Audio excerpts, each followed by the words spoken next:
नमस्कार बालमित्रांनो, मी सौ शोभना जावरे, सहशिक्षिका टिळकनगर बालविद्या मंदिर, डोंबिवली पूर्व, इयत्ता पहिली, विषय गणित, टॉपिक शतकाची ओळख. बालमित्रांनो, गेल्या वेळेस आपण 91 ते 99ची ओळख व लेखन पाहिले. आज आपण शतकाची ओळख करून घेणार आहोत. बालमित्रांनो, 1 ते 9 या एक अंकी संख्या म्हणजेच एकक संख्या होय. 11 ते 99 या 2 अंकी संख्या आहेत. शतक म्हणजे 3 अंकी संख्या होय. चला तर गणित पुस्तक पान नंबर 59 वर काय दिलंय पाहूया. 99 अधिक 1 किती होतात? ते कसे लिहायचे? 99 बरोबर 9 दशक अधिक 9 एकक. चित्रात बघा, या ठिकाणी आपल्याला पहिल्या चित्रात दशकाचे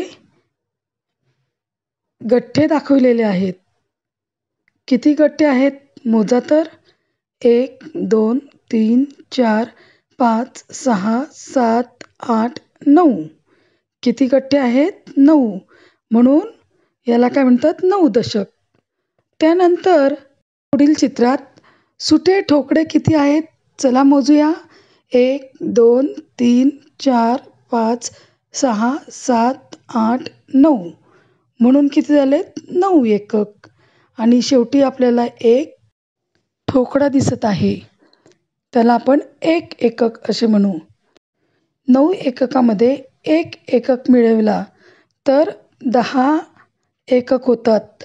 10 एकक म्हणजेच 1 दशक. मग याप्रमाणे 9 दशक अधिक 1 दशक म्हणजेच 10 दशक. 10 दशक म्हणजेच 1 शतक. 1 शतक म्हणजे 100. आता दशकाच्या घरात 10 दशक झाले.